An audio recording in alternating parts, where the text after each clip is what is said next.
Eh kasi po, pag ginalaw niya yon, malaking giyera sa loob ng palasyo. Black eye. Oo, black eye siya doon. Oo. So, mahirap kasi 'di ba sabi nila yung kapatid ni First Lady ang boss man sa customs, 'di ba? Biro mo yun, wala pang 6 na buwan si BBM, umakyat ang sibuyas. Yung pala First time in history. smuggling pala ang ginagawa nila at kinokontrol nila yung may cartel pala. Tapos sunod-sunod, bigas. Tapos sugar naman. Asukal naman ngayon. Pero may bawi naman po sila eh. Bumaba ang shabu. Ang bongga. Yung presyo ng shabu bumaba. 150 na lang daw ngayon, 150 mo. 150. Pwede na. retail. Mga mayaman. Mayaman yung cocaine. Diba? Sosyal. Bongga, 6,000 per gram. Ay, grabe. Bongga. Mas mahal. May mas mahal pa. Ano yun? Parang alam na alam mo, Ma'am Kate. May grade kasi yan. Anong grade? Yung pinakamura, 6. Tapos paakyat yan, depende sa grade. Yes. Gano'ng pinakamahal? Siyempre, the best yung kay BBM. Ang alam ko, the last time I know, nasa 20 eh. Ano ba yung Per BBM? gram. Ayun, yung May sa video ka pa siguro. nun. Ano ba yung BBM, Ma'am, attorney? Di ba every 15 minutes kailangan sumingot? Ay, Kasi ang dopamine hit, sabi sa akin nung dating adik na hindi na siya adik ngayon. So, every 15 minutes yung dopamine hit. Ka 15 minutes babagba yan. Kaya kailangan hit uli. Every 15 minutes, how many may 15 minutes in 1 hour? Di ba? 4? Oh. 4 times sa sa 60 minutes lang. Oh. Ano yun, only pag nagsusona sa isang oras yun. Oo nga. Kaya pala nagagaling sa... Oh, yun. Naluloko ba? No. Oo. Ayan na, luwang-luwang ng Ayan. Yan, yung grinding na yan. Kasi you keep on on hitting. I think what Uy. happened there is, yung nakikita nyo, I think nag-hit siya ng malaki. Yung malakasan. Malaking Parang bato. yung shot Ayun, ng every 15 minutes. Kasi ang coke, ang niya, nagsistay sa katawan mo ng 30 minutes. Yung tama niyan, 30 minutes. Tama si Com Gonzon, in 15 minutes, kailangan ka ulit bumanat. Puro kaya pala hindi na natin Kaya makita yung nakalata. Kaya pala hindi na natin makita yung 13 billion pulburon sa Alitagtag, Batangas. Oo nga. Kasi, ang sinasabi nila, bakit pa daw kailangan ni BBM magnakaw? Ang dami-dami daw niyang pera. Excuse me, di ba ang pera niya nakatenga sa Amerika? Hindi nga niya makuha. At saka yung vision niya, kailangan niya talaga ng bilyon-bilyon. Biro mo ng kamahal niyan. At saka, syempre, may iba pa siyang mga pinagagawa. Hindi niya na matago. Tingnan niyo yung tsura niya, oh. Abay, lahat ng doktor, ang opinion dyan, that's cocaine Joe. Nag-aaway na yung Oo, pangay. hindi po yan PWD ha, Tourette syndrome. May ganyan po mga Tourette syndrome. Siya po cocaine Joe. So ang sinasabi ko po, magbitiw na kayo, PBM. Dahil ayaw po namin ng presidenteng cocaine addict, nakakatakot po kayo. Dahil kayo ang commander-in-chief ng ating armed forces. Saka tingnan nyo, sirang-sira na yung ekonomiya natin dahil yung mga desisyon nyo ay hindi na tama. Bali-bali. Kung kailan mo lang gusto, nagigising ka. E paano ba naman yun? Kailangan namin ng presidenteng maasahan namin na makakasolve ng gutom. 2.4 million ngayong Pasko, walang trabaho. Oh, tapos yung what do you call this, yung mga kurakot dyan ng mga congressman kung mamigay, akala mo pera nila. Yung ayoko na ng mga pretensyosang ayoko na. Dati hindi ko kayo minimension kasi commissioner ako noon di ba? Pangit yun ngayon retired na ako. Sige. Wala naman akong ambag na sa bayan dahil hindi naman ako elected official. Ito na po that I will be the truth sayer. Oh. Totoo lang, yung totoo lang. Doon nga po sa aligasyon po ng ni Zaldico na nireveal niya si Martin Romualdez at si BBM sa pagnanakaw, qualified ba na state witness si Zaldico kung sakasakali? Oo, kasi yung rules of court, nagsasabi po na kung sino ang hindi the most guilty, pwede po mag-apply as state witness. Yung most guilty naman, si Romualdez naman at si BBM Diba? Hindi naman siya Kumbaga utusan lang siya, kaya nga siya nagtanong Yes. Na Yusek, totoo ba kay Presidente ito? Oo. Secretary Pangandaman, kay Presidente ba ito? Oo. Speaker, this is, tama ba ito? Tutuloy ko ba ito? What the President wants, the President gets. Sabi Paano ni si Martin Luther. Sandro? Oo. Ngayon, ibang usapan na. Sama na si Sandro. Pero sabi niya noon, sa tapang niya, live stream daw. Isa pa O yan. sige, live stream, saka pa. Pikit-pikit. Ano, yung pikit-pikit? It's a sign of stress, especially when trying to compose yourself. Psychologically yan eh. Na kapag you're trying to compose yourself na confident ka, pikit ka ng pikit. Yun yung blinking. Tsaka Okay, grabe yung ano niya, no? Itim Tsaka na yung panga nito, gumagalaw din eh. Mm. No, ano ko lang naman, ngayon ibang usapan na kasi si Sandro damay na. At ang may sinasabi pa si Saldi ko, sino ba yung nagsabi na pati yung isang anak ni BBM na Vinny ba yun? Ay may projects din. Nako, halos lahat. Ano ba yun? Dati lolo nyo lang, siya lang isa. Ngayon, buong lahat na pamilya kayo. Pero kasi tinatanong ng iba na posible ba talaga na entire family is corrupting the entire government? Kasi sa start pa lang weak na yung presidente. Kasi so very strong si First Lady, lalo na abogada siya. Akala ko pa naman noon, buti yan, abogada ang maano siya, marerendahan siya. Hindi parang lumala eh. So, because he's been weak from the start. Yan yung mga rally noon sa kay Lenny, sinabi ko. Grabe no, galing ako Cebu. Tawag na naman yung isang congressman sa akin na, Kom, punta ka dito kasi si Lenny nandito magrarally. Lahat kami dito lalaki, nakakailang. Uy, may ticket ako punta Manila. Sige lang. Punta na naman ako doon. Apat yung kasama ko. Punta na naman ako sa Tagum. Kung saan si Lenny, kung kailangan niya ako, nandun ako dahil kaibigan ko yan ang asawa niya. Sabay kami na-elect niya 1988. 3 days after siya nagsekretary ng DLG, nandun na ako sa opisina niya. Hindi pa ayos sa opisina niya, nandun na ako. Tapos sa Harvard, nag-recommend ako sa kanya doon sa John F. Kennedy School of Government. Friend ko talaga pag may problema siya, legal, yung pinapadeport siya, di ba? Tawag siya sa akin. Kahit si VP Lenny. Dahil may kaso yan noon na hindi niya na mahawakan dahil, di ba, binangga yan sila? Nag-whiplash yan siya eh. Binangga sila from the back nung isang truck. So, hindi na siya makapractice. So, ako yung ni-request niya na I took over the case. Mga kaibigan ko talaga silang personal. Kaya talagang magkamatayan na kami ni BBM. Talagang umakyat ako sa stage at sinabi kong si BBM bangag. So, Ito, linawin muna natin. Ito yung opinion po ni Attorney Rowena Guanzon. Ha? Ayan. So, ito po ang ating inilalabas ngayon dahil alam nyo, bilang special guest natin si Attorney Rowena Guanzon, excited ang mga kababayan natin malaman ng kanyang opinion sa mga issue sa lipunan. Yan. At isa na nga dito, may nilabas si Richard Haydarian. Kilala Uy, niyo po ayan yun? Naku po.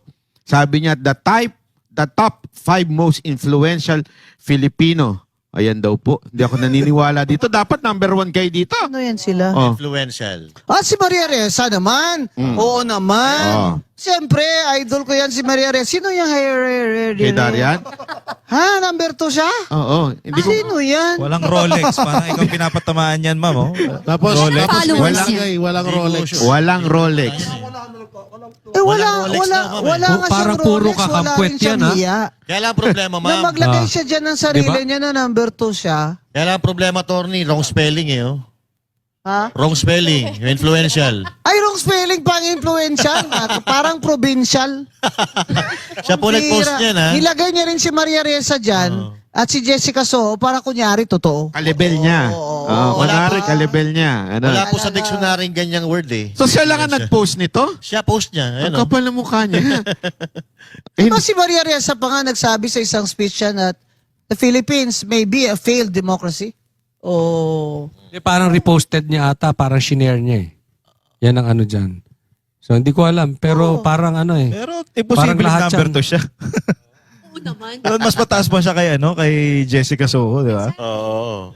Ipanalo na bang kandidato yan? Mataas ang Talo kay naman ng Eric. talo. Siya ba yun yung Sub-Saharan Africa? Si Kami Sub-Sahara. mga Bisaya, Sub-Saharan Africa. Ayan. Sabi niya. Tapos siya, mayaman sila doon sa Baguio. Ganon. Kakahiya ka. Wala ka ng Rolex, wala ka pang hiya. Hindi, ang tanong nga Double dito, whammy. meron ba siyang 530 million engagement? Yun ang problema. Yun. Kaya naman niya ako challenge para baka sakaling mabigyan ko siya ng 1 million. So ang ginawa ko, I threatened to sue him. I'll fucking sue you. Alam mo? Nag-message siya ngayon sa akin that it would be nice to meet up, chu-chu-chu. Siyempre, in-ignore ko siya, di ba? Gusto ko sabihin, ayoko sa'yo, bakla. Diba? Totoo? Hindi. Bakla? Hindi, ganun lang naman ako magsalita, di ba? Ay, hindi bakla. Lingual. Ayoko sa'yo, bakla. Kasi Ay, may hindi naamoy. ka sikat. Bakit ko naman ikaw papansinin? He stopped, ha? Nung sinabi ko, I'll fucking sue you. Oh, pagbibigyan kita. Maraming oras si Atty. Retired ako. Oh. Kaya tumigil yan eh. Ay, huwag kayo maniwala sa mga yan, mga political analyst na mga... Analyst. Paano naging analyst yan? Even, Yun nga, even meron- si Llamas. Meron kayo nabanggit itong mga political analyst. Napakinggan ko yun sa interview. Ano po yung sinabi niyo doon na mga political Itong mga analyst? kuno-kuno political analyst sila, ito yung mga walang trabaho eh. Wala namang kliyente. Grabe, no? Wala trabaho. Si Hidarian. Hidarian Richard Hidayarian. sa Sararan, Africa. Hindi nga abogado yan eh. Mag-discuss ng konstitusyon sa guest niya para akala mo may May alam. may Master of Laws eh. Oo. Parang naman, alam ba, pretensyoso kayo. Kaya ako, I'm just myself. Pag sinabi ko sa inyo, ganyan, makain nga ako ng turo-turo eh. Di ba, Kat? Sasabi lang lahat, do not eat those things, sabi ng doktor ko, kapatid. Gusto ko to eh. Gusto ko yung may yung Hindi, pag mga... mainit na, di ba? Yung Namamatay yung... intestine ba ng manok ba? Ayaw. Oo, isaw. Oo, nakain ko yan eh. Nung sa UP. At isa pa sa ginagawa nila, attorney, sila mismo nag-i-interviewan Sa isa't isa. sa isa't ganun isa. ba? Kaya Ngayon yung ginagawa nila eh. Hindi kasi ako na nanonood dyan sa kanya kasi naka-strike one na yan sa akin eh. Baka ngayon nakapahinga na ako, baka strike to siya. Di ba? Uy. Kaya ikaw, Manahimik. whatever you call yourself, na number 2 ka sa most influential, pumunta ka sa Esquire, Philippines. Dahil mas totoo yun, di ba? Nandun ako. Yun. Sinabi ng Esquire, ito, payabangan na lang tayo. Sabi ng Esquire magazine na sa lahat na walang posisyon sa gobyerno, ito yung pinaka-influential. Kasi wala namang posisyon na. Tama. Di ba? Sila may mga posisyon, kaya BBM nandun, First Lady nandun, di ba? Yan. Hindi ko alam, sino ba gumawa niyan?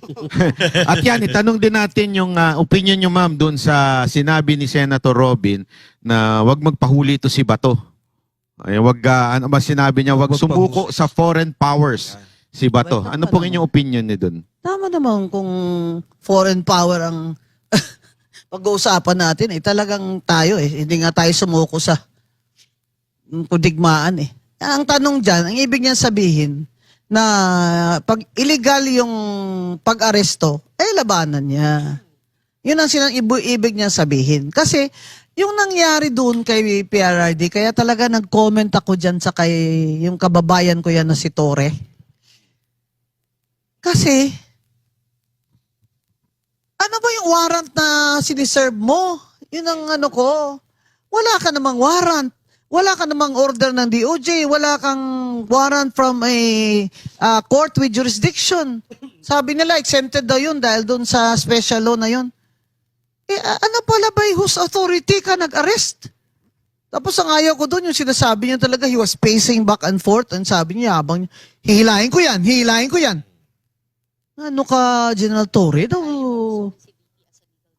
Pati yung anak na abogada, Vice President na ng Pilipinas, ay papasukin doon sa the site of the arrest. Anong klaseng justice system ito? Na bigla naman siya na-promote, 5-star na siya. Congrats! Sa Kasimano ako, General Torre, congratulations! Kaya lang floating. Pero 86 days ka lang. 86 Bigla Ilang sabi lang. legal. Attorney, in history yun ah. Yeah, kasi naman ikaw, pinapakialaman mo ng mga karakitan dyan. Ay, naku po. Dapat nagpa-chief ka lang na parang pa-picture ka lang dyan. Huwag mo guluhin yung mga karakitan nila. Ginulo mo eh. Ayan. Ngayon, tubako ka na lang, Senador. Yan. Sige ha. Makakalaban niyo po ba siya? Sige, General Torre, hindi kita iboboto. Pero, sige, tumakbo ka. Di ba? Kasi taga-dingli yan eh. Tag-Iloilo yan eh. Ayaw ko talaga dun. Hilahin ko yan. May ganun bang general nang naggagaganyan? Pero sabi ni Auntie Claire po na mali po daw yung advice ni Robin kay Bato kasi labag daw sa batas ito kung may valid warrant, dapat sundin ng batas. wala na nga valid warrant. Ano ba i-warrant nila dyan? Na naman, red notice na naman. Ang red notice po ba, ito yung masasabing Mahirap. valid warrant? Di ba ang sabi na nga, Interpol, it's a request, di ba? Na to find him. To find. Not to deliver him to ano. Kaya lang, alam mo, kailangan na ni BBM ng plus factor. Kaya takot na sila na hindi na mapigilan si Sara Duterte. Kaya dampot niya, pinakulong niya. Mali. Lalong lumakas. Lalong lumakas. At kung ilalayo man, hindi ilalapit, mamatay si former President Duterte doon sa Hague, sa ICC, ay may lalo namang ang mga Pilipino pa naman ay mapasimpatya doon sa mga namatayan. Ayun. So, Maling-mali ka doon, BBM, kung sino man nag-advise sa'yo niyan, maling-mali ka. Diyan diyan bumagsak talaga yung rating niya until yes. now. Oh. Ano ba rating ni BBM? 20%. 21%.